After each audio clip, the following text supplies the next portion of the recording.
Sacrificed everything to maintain a long-distance relationship with my girlfriend in college. Then I found out she dropped out, cheated on me in Mexico, and started an Onlyf. Hillary and I have been together for nearly 4 years. She moved to the city during our junior year of high school and we quickly became fast friends.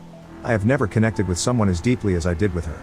We said our I love yous on the second day we spent together.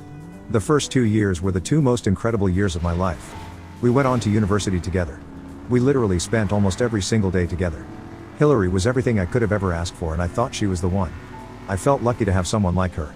The first 2 years she would always bring up marriage and kids and things like that. I was all in. We knew we wanted to go to the same college. She was going to take a teaching degree and I was going to tackle engineering. But time came for me to take my diploma exam and I didn't get the grade I needed in order to get into engineering. Then things sort of just changed for me. It's like my whole future collapsed. I watched as my dreams of becoming an engineer shattered before my eyes. The disappointment and frustration weighed heavily on me, casting a dark shadow over everything. As my friends celebrated their successes and made plans for the future, I felt like I was standing still, frozen in time.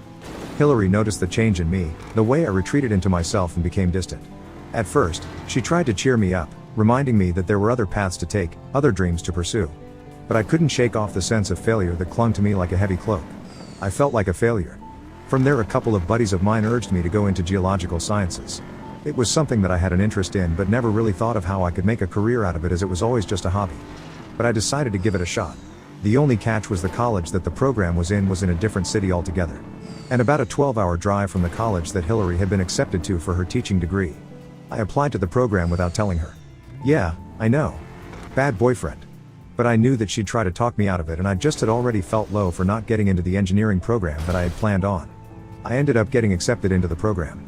But the excitement of getting accepted quickly turned to dread because I still hadn't told her of what my new plan was. How could I be so selfish to choose my own path over Hillary's and potentially risk our relationship in the process? I ended up sitting her down and mustering up the courage to break the news to her. She didn't say much, just nodded as if processing the information. Then she said that she's already been accepted to the college we had originally planned to go together and she wasn't going to walk away from that. I encouraged her not to. She was mad, upset, disappointed. All of it. But she said that she didn't want to hold me back. I said that we would talk, text, video chat every day if we needed. I said I'd come back for all of the big holidays and for the fall and spring breaks. But when I was in school, the long distance combined with school and work started to put a serious strain on me and I knew it had put a strain on our relationship soon enough. In hindsight, it may have been foolish, but I made the decision to prioritize her above all else. She became the most important thing in my life. I felt like an ass for leaving her and the biggest loser for moving away from all of my friends and family. I ended up doing really bad that year because I'd skip class just to video chat with her, I'd stay up late talking to her, and lose focus, skip out on assignments, and I ended up on academic probation. I considered dropping out but my family insisted I stick it out. I ended up being really depressed. She seemed to be flourishing and doing really well. She said she missed me, but she said that she wasn't going anywhere and that it was only temporary. She said we were doing this for our future. So that's what kept me going. She basically gave me some tough love and I sort of snapped out of it. There were weekends that she had said she planned to come out to see me, but then she'd back out last minute. She said an assignment came up or she wanted to spend the weekend studying and so I didn't want to take her away from that. I just looked at this more so as business. I had a job to do and she had a job to do. We were building our future together. I came back for Christmas and hardly saw her. I chalked it up to the fact that Christmas is a busy time of year and we both had family to see and visit and everyone sort of wanted a piece of me while I was finally in town, except for my own girlfriend. Then spring break came around. She kept telling me how excited she was to see me and all of the things she had planned, but then I came back and she said that she was super sick. I went to drop off some homemade soup and sandwiches one night, but it was a quick hi and bye. She didn't even kiss me on the lips because she said she didn't want to get me sick. I was bummed. When I went back to school, I worked my ass off trying to better myself so that I was going into my second year on the right foot. I ended up finding my groove and finally it was summer break and I came back home. Although I was unhappy and struggling with depression, I never let it show. I took responsibility for my emotions and tried my best to make her happy. Our once thriving relationship had changed, but I attributed it to us settling into a routine in the end of the honeymoon phase. Suddenly, she began expressing her strong opposition to having children, even though I had never brought up the topic and still didn't want kids. This was also when she casually mentioned that she could live without getting married, a warning sign that I overlooked. But despite these hints, I chose to ignore them. Suddenly I thought, okay, maybe I don't want to get married and maybe I didn't want to be a dad. I was willing to put all of that aside for her. During this time I came close to landing a dream job quite a few times but always came up just short, and each time I could sense her respect for me dwindling. It was an internship that would have gotten my foot in the door. I told myself to stop being irrational and paranoid and again ignored something that should have been a red flag. That brings us to our last year together. When we first started dating we had sex pretty much all the time, like we'd skip class to go and do the deed. We both have high sex drives and it was amazing. But this past year we had sex a grand total of 3 times. I mean, granted, I wasn't around, but still. While I was away, she talked about what she'd do to me when I got back as if she was going to jump my bones the first chance she got. But it wasn't like that at all. And each time it was her doing me a favor after I had basically begged her. Despite constantly asking, she always responded with "I don't feel attractive." However, I honored her wishes and remained by her side because my love for her was too strong. During this time my relationships with all my friends deteriorated a bit, mostly because I was struggling with being away, trying to balance school and maintain my relationship with her, and I was battling depression real bad. And during this time, I will say, she was working hard and really taking care of herself. She lost some weight and she was looking particularly delicious. She started regularly going to the gym and quickly lost a significant amount of weight. Physically, she was almost unrecognizable and her personality seemed to change as well. She became emotionally distant from me, no longer displaying the neediness and clinginess that characterized our relationship before. Even when she showed me affection, it felt forced and insincere. I tried talking to her about it multiple times, but she always reassured me that everything was fine. I convinced myself that I was overthinking things and that my insecurities were getting the best of me, thanks to reading too many similar stories on Reddit. Being around her became unbearable, yet I couldn't bring myself to end things in case it was all in my head. I desperately wanted concrete proof of what I was feeling. Well, one day I had enough and I told her that it doesn't even feel like we're in a relationship anymore. We got in this huge fight. I felt like I was talking to a stranger, someone I once knew so intimately but now couldn't recognize.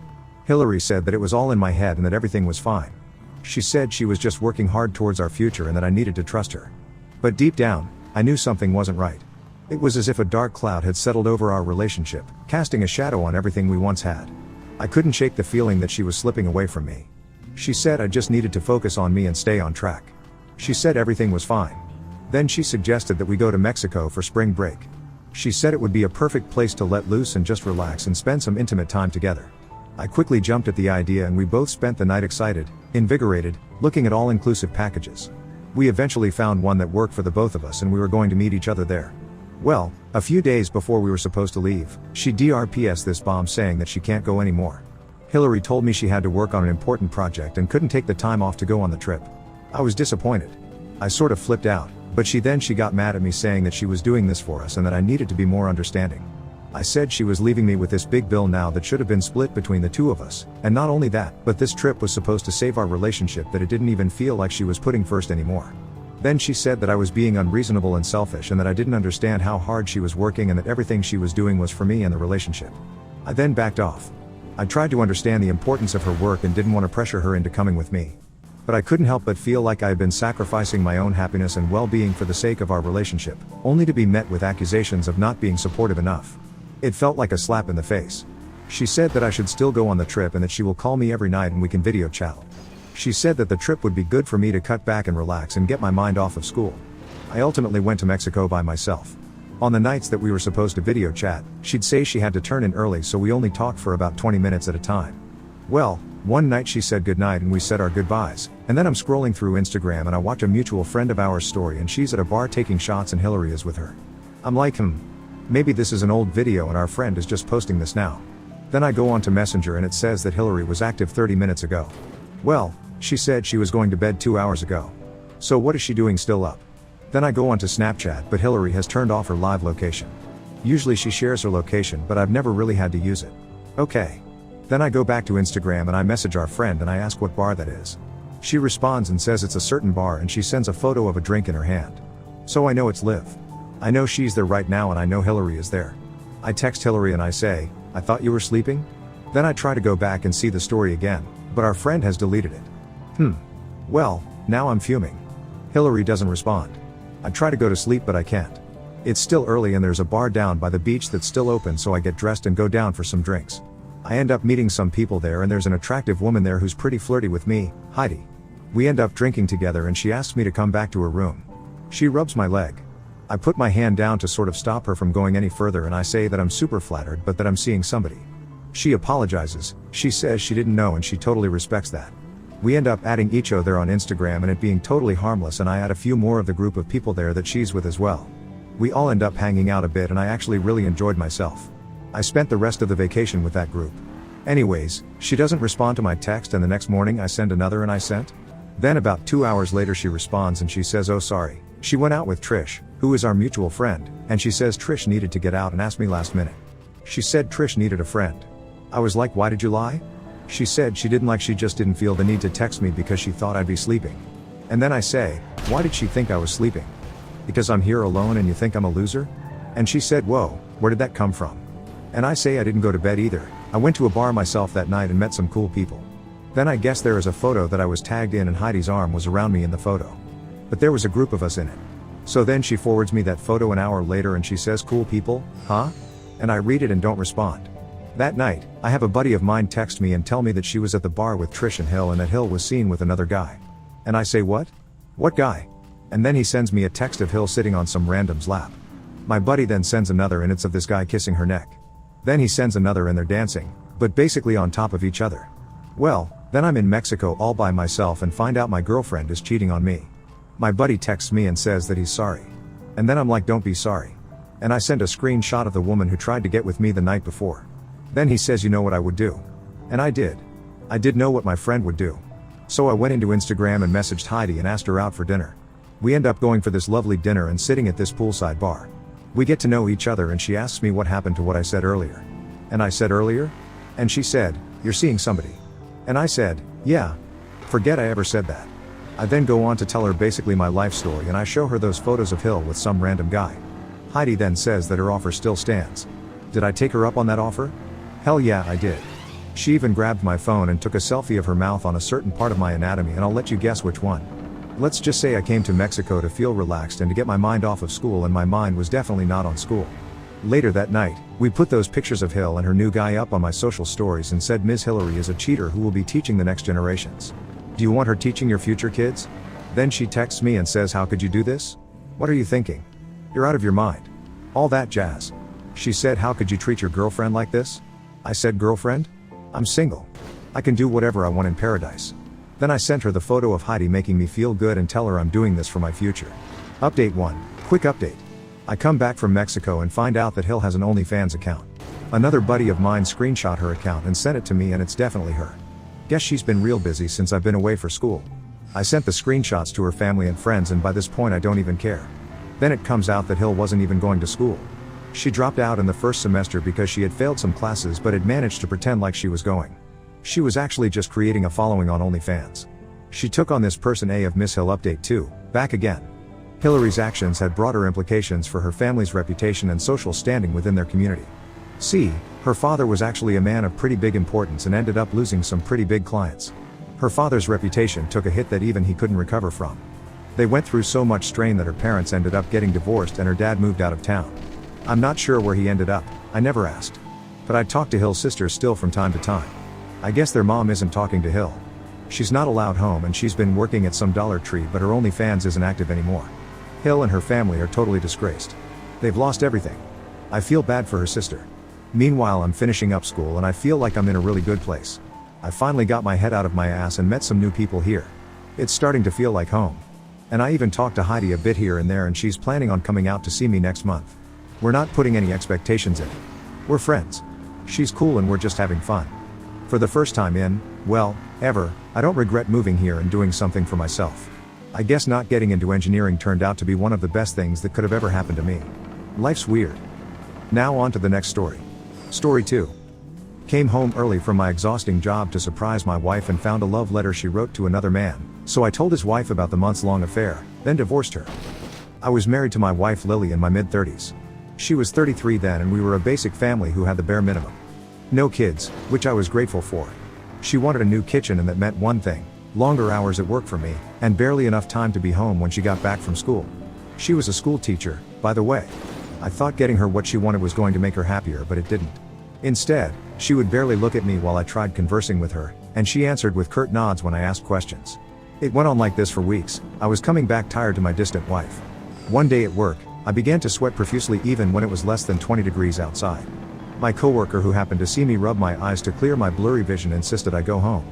I had painkillers to help me get my head together before climbing into my truck and driving home. This was the first time in months that I was going home early. It was going to surprise Lily. I parked my truck out front when I realized she wasn't back yet.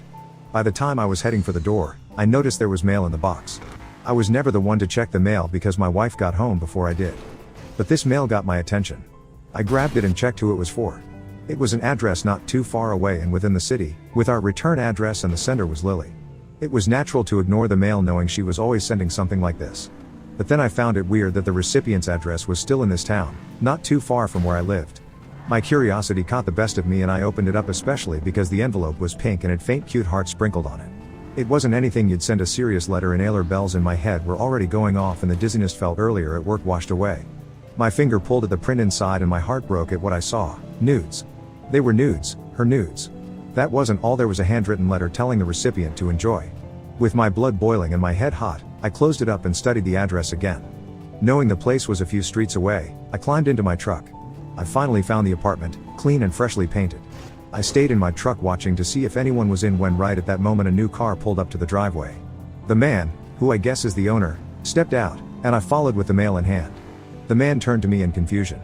Pretending to be delivering a package, I handed the mail to him.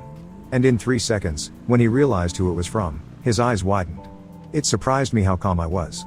No fist throwing, no tongue lashing, just a straight stare at the man in front of me. I noticed the woman on the other side of the door watching us curiously, his wife I suppose. Assuring him I wouldn't make a scene, I told him to come with me and he obliged with no hesitation, giving his wife the excuse of going to see a friend, and entered my truck. I stopped by a phone booth along the way and called Lily. She was back home and from the sound in the background, I could tell she was making her special tea. I gave her the news of an emergency and told her that she should meet me at her parents' house. Her instant response was expected and I hung up. Heading back to the car, I drove up to her parents' house without saying a word to the man having an affair with Lily. By the time I rounded up at her parents' house, Lily had just arrived. It wasn't subtle. Her reaction, her mouth fell open as she saw the man next to me.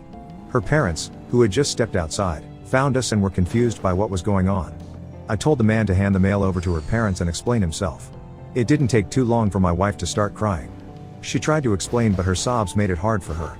The man she was having an affair with understood that the jig was up and explained that this had been going on for months. They had met at a parent-teacher meeting in school and he had shown interest in her, even knowing she was married. Lily never tried to turn him down.